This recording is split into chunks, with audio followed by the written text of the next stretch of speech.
I want to announce it clearly that if other gladiators, in the political space, like the former Vice President Atiku Abubakar, P2B, and the rest of them, if they like, let them form coalition. Whatever coalition they are forming will go nowhere as far as electoral reform is not done. So me, I would recommend that instead of putting all those energy, like the Arufites, them who are working, helter-skelter to see how they wrestle power from the APC. So I think they should focus that energy in terms of pushing for electoral reform, holding National Assembly accountable to be able to, go back to the Electoral Act that was used in 2023 to revamp it and make all those things law. The things that need to make a law, in the Electoral Act is transmission of results from the polling booth, all right, to IREV, making IREV like a collation center so that they are uploading from every polling booth. IREV will be collating and the result will be there. Anybody can be seeing the result as it's going. If you are talking about election transparency, all right. Then issue of establishing the tribunal, election tribunal, all right, so that those who try to manipulate the electoral system can be tried and sentenced to prison. Then issue of card reader also should be made permanently a law, and also including in the law that INEC must within 7 days after election result was announced release all electoral materials to all candidates who are preparing to go to court. Hello my people, welcome to my channel. It's been a week of defection, from one party to another, just like we saw in Delta State, where the incumbent governor Sheriff and the former governor, Ifeanyi Okowa, defected from People Democratic Party (PDP) to join the All Progressive Congress (APC), and this came like a shock to especially the members of the PDP, because I don't think they saw this coming. But in this video, we're gonna take a dive into understanding the nitty-gritty behind all this kind of defection, and also why people just leave their party just like that. Okay, so just work with me as we look at so many areas as regards to this defection. First and foremost, I just want to make it clear that there's nothing like 2027 election if there is no concrete electoral reform. Election is anchored on electoral reform. So if you look at what happened in 2023 election, you understand that the role of the court, particularly the Supreme Court, passing out judgment in terms of the election petition, that came up to their level at that time. You discover that during the presidential decision by the Supreme Court in terms of who won the election, there are a lot of things that they said in their judgment.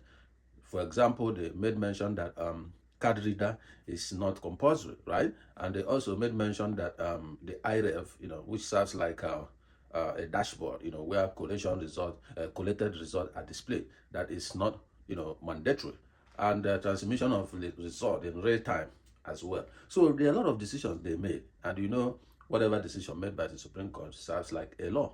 So looking at that, Nigeria invested billions of naira to be able to procure those card readers, format them, and hire people that were able to work on them, and even train the electoral officers to know how to make use of it. And there's a reason they procured it, is to enhance election integrity. So but if the Supreme Court is not saying that the card reader is not mandatory, and also if they are also kicking against the use of card reader, that is not a law. So INEC may decide to use it, INEC may decide not to use it. Even recently you can hear INEC talking about jettisoning the voters card and all that. There's a new way they are thinking of working on identifying voters and things like that. So when you look at all those things, it's gearing towards 2027, and that is to tell you that 2027 is almost already rigged even before it came. And it is that 2027 action that is triggering all this defection from PDP to APC and all those stuff. So we will look at all these things and then begin to draw some conclusion on what we can be able to pick out from what is going on. And now, coming back to the electoral reform issue, you need the National Assembly, you need the state houses of assembly, as the case may be, in terms of ratifying or mirroring what is happening at the federal level down to the state level, because there is state INEC which conducts elections like the local government elections and stuff like that. So based on that, I want to announce it clearly that if other gladiators, in the political space, like the former Vice President Atiku Abubakar, P2B, and the rest of them, if they like, let them form coalition. Whatever coalition they are forming will go nowhere as far as electoral reform is not done. So me, I would recommend that instead of putting all those energy, like the Arufites them who are working, helter-skelter to see how they wrestle power from the APC. So I think they should focus that energy in terms of pushing for electoral reform, holding National Assembly accountable to be able to, go back to the Electoral Act that was used in 2023 to revamp it and make all those things law. The things that need to make a law, in the Electoral Act is transmission of results from the polling booth, all right, to IREV, making IREV like a collation center so that they are uploading from every polling booth. IREV will be collating and the result will be there. Anybody can be seeing the result as it's going. If you are talking about election transparency, all right. Then issue of establishing the tribunal, election tribunal, all right, so that those who try to manipulate the electoral system can be tried and sentenced to prison. Then issue of card reader also should be made permanently a law, and also including in the law that INEC must within 7 days after election result was announced release all electoral materials to all candidates who are preparing to go to court. So when they put all these things into the law and so many other things, all right, when they put all these key things into the law, you will discover that INEC will sit up. Because if you ask them to produce the results they used in 2023, they can't. Till today now, they have not made it public. All right, so when you put all these things into the law, INEC will now know that it's no more time to play, because when they go to court, they frustrate candidates who are in the court. They will not provide the electoral materials to those candidates, and the court will squash the case and use technicalities and knock them out of the system, all right? And nothing happens to INEC. They are not held accountable for all the shabby elections that they do. So instead of forming coalition, right, as they are forming the coalition, they shall be pushing for electoral reform. That's the only way to guarantee that anybody that people's vote can count, and who people want will be the person that will emerge in the 2027 election. But if they don't do that, and they are focusing on forming an alliance, on wrestling power, if you wrestle power, what next? That's what we are suffering today.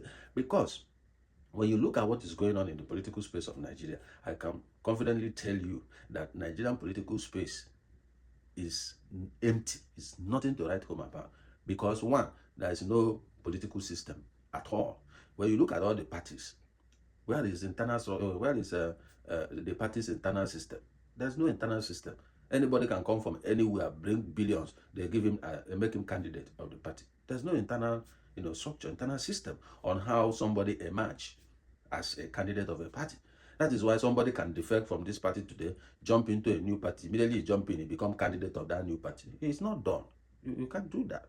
You can, even President Trump today in America cannot just decamp to, the Democratic Party and become their candidate. No, there are people who have been there since, who have been warming up for the position. So you can't just jump in and become their candidate as a new person. But that's what happens in Nigeria. So we have seen how, people jump from one party to another and, became a candidate or start contesting as an aspirant in that party. All right. So all these things are because there's no ideology. There's no party ideology. What do we say we know APC for? What do we say PDP for? Nothing. And that's why if you check all the political juggernauts now in Nigeria, you can see they have been in like 3, 4, 5 different parties till today. They jump into this. If they don't get candidacy there, they jump to another one. If they don't get candidacy, they jump to the third one. They don't care. Even if the party is 2 people, they just want the candidate to be a candidate of that party. So these are the kind of things we see in Nigeria. And that's what brings me to conclude that we are not even running democracy, as the case may be. All right. So again, one thing you will understand is that because of this lack of party internal system, that is why we are having problem. In every election, you see people going to court every day. The election was held in America. President Trump was declared winner. Nobody went to court. There's no Democratic Party did not go to court. There's no need to go to court because the election was free and fair. So people saw the result as they are coming in. But in Nigeria, almost on every election, even local government election, people go to court because they don't trust the system, they don't believe in the system, and elections are rigged on daily basis. And INEC continue to do shabby election, and they are not held accountable. So we can't continue like this. So for 2027, every opposition party should begin to push for electoral reform. Start pressing National Assembly to start working on electoral reform now, so that we can be sure that the electoral system is free and fair, has a fair playing field, so that anybody who the citizens want can be able to emerge as the winner. Why do you think the guys in the Delta State are jumping ship? There are many reasons behind that. Forget about what they are telling you on TV. All those things are BS. All right. So number one, Ifeanyi Okowa has a case with EFCC. It's about 1.3 trillion concerning the 13% oil derivation of the state, and concerning the shares he bought in UTM, liquefied natural gas, as well as the properties it was alleged he bought in Abuja and in Asaba. All right. Read the dailies. It's there in the newspapers. Again, you remember when you have case, you join APC, they will shelve your file. All right, they may not delete your case, but they will suspend your case for now so that you can flourish. It happened when the Senate president was minority leader. He had a case. He was in PDP. He has a case, I think about 7 point something billion naira with EFCC. And what happened? He was pressed. Join APC, your case will be, kept behind. He joined APC, and that was the end. Who is hearing about the case? He's the Senate president today. So what are we talking about? Then Ifeanyi Okowa has the same case. So you can understand that every politician, they are just very selfish. That is what is going on. Then look at the incumbent governor of the Delta State, the sheriff guy that also decamped with Okowa. That one is decamped because he wants re-election. And as you can see, APC is trying to gather every state to become APC state. They are running Rivers now. And what do you think they are doing in Rivers State through the state of emergency? They are already dismantling all the structure. The incumbent governor, established for PDP, they are dismantling it to put their APC people there. That's what they are just doing. So that at the end of the day, they take over the party. And don't forget, Mwike, who claimed to be a PDP person, is working for the APC, the opposition party, and is trying to also deliver the state to APC to continue to retain his position as the minister. So there's a lot of battle that will still happen in Rivers State. This one we are seeing is just the periphery. All right. So after the 6 months of state of emergency in Rivers, you will now see the next level of action that will be coming on. So I had people blaming, the governor for going to UK to meet the president while he was in UK. Well, the governor is a human being. He's trying to find a soft landing on how he can retain his position and at least conclude his first term. That's what he's trying to do. All right. So, well, as you can see, the battle is just alone. Why Mwike and the president and other people are working against him, even the sole administrator that was put there. So when you look at all those things, he's trying to play the card that best suits, the party want to throw. So let's leave it at that. Okay. So when you look at all this defection, people defect for selfish reasons. And I keep telling Nigerians that, you see, all these guys in power, they don't care about you. They don't care whether you live or die. They don't care whether you survive or you don't survive. What they care is about getting hold of power. That is all. The moment they get that power, they secure themselves, all right, with the resources of the state, and also provide themselves with personal security. So whether herdsmen are killing you people or not, they don't care. If they care, a president that traveled to France, right, for a 2 weeks working visit, as we were told, he was in France, and there were killings in different states, in Benue State, in Plateau State, in Borno State, to the point that about 150 people or more were killed. We saw their mass burials. He did not cut short his trip to return, as a normal president will do, president that care about his people. So they have cut short his trip, come back, address the security situation, he can continue with his journey. All right? But he never did that. We hear the NSA say, oh, he was in touch. In touch of what? He's the commander-in-chief. So if they are overrunning your people, killing them on a daily basis like chicken, and you care not, and you did nothing, now he's back. I was saying it in one of my videos. Even if he comes back, what will he do? He doesn't have the cards to play. He doesn't know what to do. So he came back. What happened? Meeting. Is he meeting that we, deal with these things? These guys have been doing meeting for ages. All right. So meeting is not what will solve the problem. What will solve the problem is to go to the field and begin to attack insecurity. So these are the things that we expect a leader to do. You lead by example. So they don't care about anybody. What they care now, if you look at even the coalition, the Atiku, IREV, and the rest of them are trying to form. What are they forming the coalition for? To wrestle power. After wrestling power, what next? So that is the question. So they don't know what to do with the power. They don't know how to use the power to improve the lives and the welfare of the people.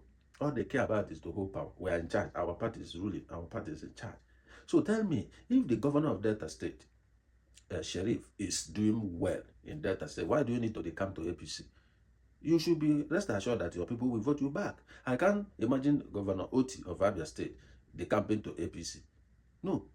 As far as the vote of his people will count, he will be there. I don't think there's any other party that will even gain 1/4 of the vote he will get, because he's delivering the infrastructure. There's road, there's light in most of the states, and so on and so forth. He's working for the state. So it is what you do that's supposed to determine your re-election. But it's not so today. What determines your re-election is the party you join. So when you join APC, they can rig you in from the center, from Abuja, and you become the winner. That is what it is. So if not, why are they the campaign? And you will still see the crisis that will come up in Delta State, because now that he has the camp, and according to their political structures, the governor is the head of the party, will be the leader of the party in the state, right? Okay, there is somebody who has been leader before, the former deputy senate president, Senator Omar Agege. He has been there as the leader of the party, and this person just jumped from one party to enter and now want to take over the leadership.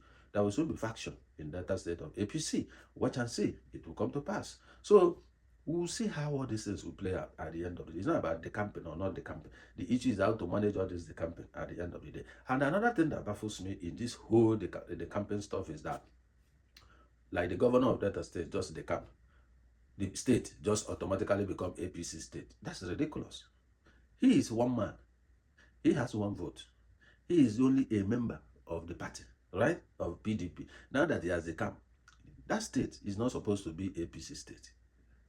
So let's think about this whole thing, because there are many things that had happened, it just become a norm. So PDP is PDP. So if you are the camp, and I keep questioning, why is it that it's only state legislatures that they camps and they lose their seat? So this thing is supposed to be general, law for all politicians, whether you are president, whether you are the governor, whether you are National Assembly. Once you decamp, you should lose your seat, because a state, a party cannot fund you, provide all the resources you need, campaign for you, do everything for you, and then you win the election, and the party is running the state. One morning, you just wake up and decide you are leaving that party to another party, and you take all the structure of the party and join another party. So all the investment the party has made in that journey will become a waste. So I don't think it's a fair deal. It's not a fair deal. So it's supposed to be, if you decamp from your party to another party, you lose your seat. That's what it should be. And this will control all this kind of nonsensical, the campaign of politicians from one party to another. So, except if you are not holding any position, then you have no seat to lose, right? But when you look at National Assembly, how many people they come from PDP to APC in the National Assembly, and they're still retaining their seat. But that losing seat, I think, is only in the state level that is happening, like we are experiencing, in Rivers State. So the governor, the camp is supposed to lose his seat. That's what the law is supposed to be. So these are part of the electoral reform we are talking about. Let them amend, all those things in the law. So when you decamp, you put it in the constitution, like it is happening in the House of Assembly today in Rivers State. They should lose their seat once they decamp, for those who are occupying the position. The local government chairman, the councillors, the governors, the House of Assembly members in the state level, the National Assembly, the president and the vice president, deputy governor. The moment you decamp, you lose your seat totally. This will end this madness that we are seeing today. So I think it's a very important thing that needs to be done. Again, why is it that when you have case with EFCC, you just decamp to APC, that case file will go quiet? Why? Because we have seen it play out in different occasions. So these are the things that we need to look into, because it's one of the things that spoil people. Once they have a case, they are dragging them, they move to APC. So I don't really understand that, why it should be so. The party you belong does not matter. So EFCC is supposed to do their job. So guys, if you are believing that politicians care about you, I'm sorry, they don't. They care about themselves, they care about their family, they care about retaining power. That's what they care about. So look at what is going on across the country. High level of poverty, high level of insecurity, hardship. Just mention them. No light, infrastructure dilapidation, nothing is really working. Naira is losing value on a daily basis. When you look at this whole quagmire, you begin to understand that for almost 2 years, by next month, this government will be 2 years. And you now ask yourself, what solution have they brought? What have they solved from the mirage of problems bedeviling Nigeria before they took over? Which one have they solved? Insecurity is even worse as we speak. Economy is worse as we speak. Just name them. There's nothing in particular you can pinpoint and say that this government within 2 years have tackled this. Nothing. That's nothing. But surprisingly, in 2027, you will still see Nigerians campaign for them, the same party, the same people, They will still come out in 2027 for the election. Nigerians will still campaign for them. Nigerians will still kill people for them. Nigerians will still carry ballot box for them. Nigerians will still rig them in. The same people who are peppering them, who are torturing them, who are making life unbearable for them. That's the ridiculous part of this whole thing. We will see bigotry. We will see religious and tribal issues coming up. You will see ethnicity coming up just to use it to divide the people. And these Nigerians keep falling for these things. At the end of the day, they rob power and they use it to their own advantage. And those who fought for them, who killed for them, who risked their life for them, they end up suffering and going through poverty and hardship. It's so ridiculous to see. So because votes in Nigeria, it don't count. Votes don't count. What counts is they just write the person. Because if vote counted, this administration will not be in power today. Vote didn't count. So that's unfortunate. And this is why we're clamoring for electoral reform in a way to bring transparency and accountability in the electoral process. Because like P2B always said, if you want to be your excellency, the party that brought you in that position should also be excellent. That's when you become the excellency. So you had people answer distinguished, but when you look at their actions, what they say on TV, how they behave in their assembly, you'll be wondering what makes these people distinguished. So these are the case. People answer honorable and they behave dishonorably. So because that is what the system has designed them to be like. So fellow guys, I think the whole country need to wake up, because if we continue in this trajectory by 2027, it will be more difficult to unseat these people. So push for electoral reform, form serious coalition, and all this attitude of everyday Atiku Abubakar is coming out to become PDP candidate, that nonsense should end. Atiku should go home and rest and be a statesman, advising other young people, telling them, guiding them, giving them advice as someone who has been the VP before. I don't see what you are looking for to come and become, because it is this your every 4 years quest to be president that is also causing divisions in the party. PDP is dead and gone. Since they lost the election in 2015, PDP is nothing to write home about. A whole one man, Wike, is troubling PDP. Till today, PDP cannot have liver, have confidence and courage to tackle Wike and get him out of the party. He's already in APC and he's working against them. And they will be doing broadcasts telling PDP that he will destroy them and he will make sure none of them win. He has told Atiku face to face, even on air, that he will make sure he doesn't win an election. And he's still in PDP. And they have not done anything. Doing anti-party, rigged River State for the APC, until today, nothing happened to him. And you say that one is opposition. They cannot be opposition, because they can't even handle their internal problem. A man who cannot solve his family problem, how will he now go and be solving other people's problem? So these are the issues. So PDP is no more a party. If I were them, they should not dissolve that name, form a new party. Form a brand new party, and start afresh. That the name PDP doesn't exist. Who do they still have? How many people is remaining in the party? Even till today, they are still fighting who will be national chairman, who will be national secretary. They are still fighting within themselves in the national level. So these are part of the problems that you can see. All right? How many of them are talking? How many of them are criticizing the evil thing that's happening in this administration? Atiku just started. It has been P2B from Labour Party that have been talking. How many of them? Because the party is not together. How do you want to win an election? And that's what the data guys are, citing. So what is the point? So if you want to form coalition now and use that coalition to push for electoral reform, and Atiku should step aside from being a candidate of any party. Allow young people who can deliver to be the candidates. Support them. That's how it is done. You can't just come out every 4 years. You will muscle ticket. You will muscle ticket every 4 years. What about other people who have the ambition? And that's why P2B left the party. That's why he left to join the Labour Party. Because if Atiku had stepped aside, PDP maybe would have won this 2023 election. So selfishness is the killer disease of these politicians. They are so selfish. It mustn't be you. And you know there are people who are more competent to deliver on this thing, but they won't allow them to come up. So these are part of the problem that we'll see in our Nigerian political space. So 2027 should be more critical for you guys. And for me, if there's no electoral reform, forget about 2027. APC will continue to hold sway until God knows when. So go and perform electoral reform, push for it, press for it, ensure it is done. All the civil society in the political space, nobody is hearing their voice. Where are they? They are the ones who are supposed to be out as well, pushing for electoral reform. So, but you can't hear any of them speaking. So the NGOs in the political arena, they are supposed to be pressing for electoral reform by now. But they are not. The parties are not as well. Everybody is looking for which party to join to grab power. What do you need power for? Any power you are grabbing that is not to be used for the interest of the people is a useless power. So Nigerians, open your eyes. 2027 is already rigged. That's why you can hear INEC trying to change the system, all right, in such a manner that it will continue to perpetuate these guys, the APC, in power. And you can see everybody is joining the APC from different, angles. And the reason is so that they will retain power, so that they will win re-election. That is just the basis. For Okowa, they want to hide from EFCC because he has nothing to offer as a party stalwart. He was the vice presidential candidate Atiku. I mean, he didn't even win that state, so he's not politically relevant, as the case may be. If you look at the statement that was put out by CPC, that El-Rufai and Malame cannot speak for them, that's the kind of rubbish they are doing. We are talking about house is catching fire. They are pursuing rats. They are pursuing rats.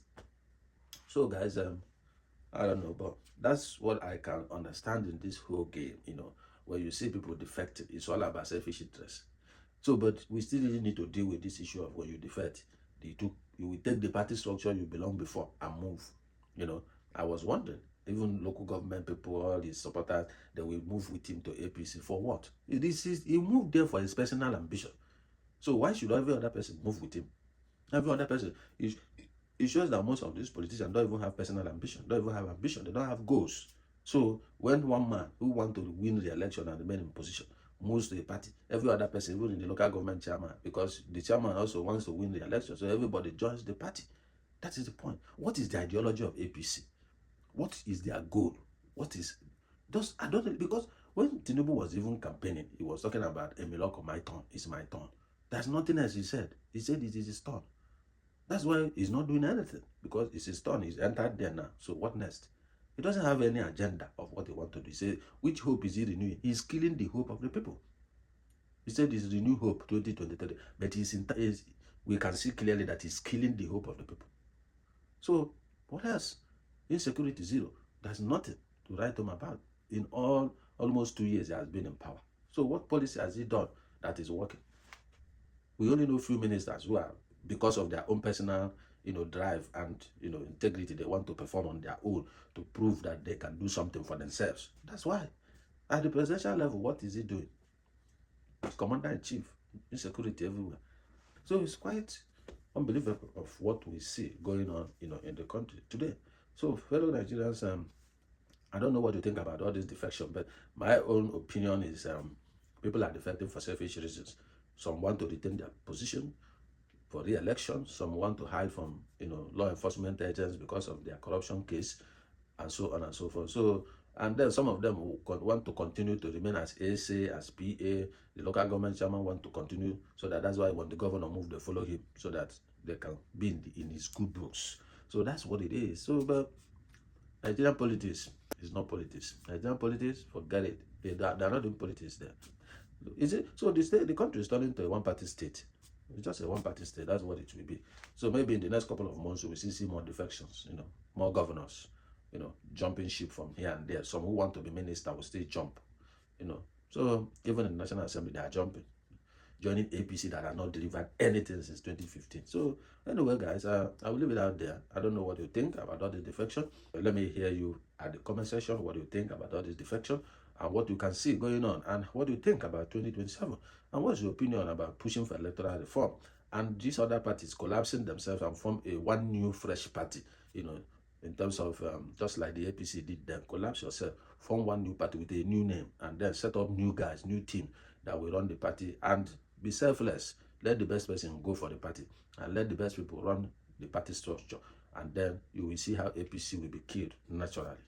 So guys, if you are new to my channel, don't forget to like and share this video, and subscribe to my channel so that you can support me in what I do, and also press the notification bell so that as soon as my next video drops, you'll be among the first to be notified. Alright, and it's good to get this video as it is hot. So guys, I'm gonna see you in my next video, and do enjoy your day. Have a wonderful day ahead of you. I'm signing out.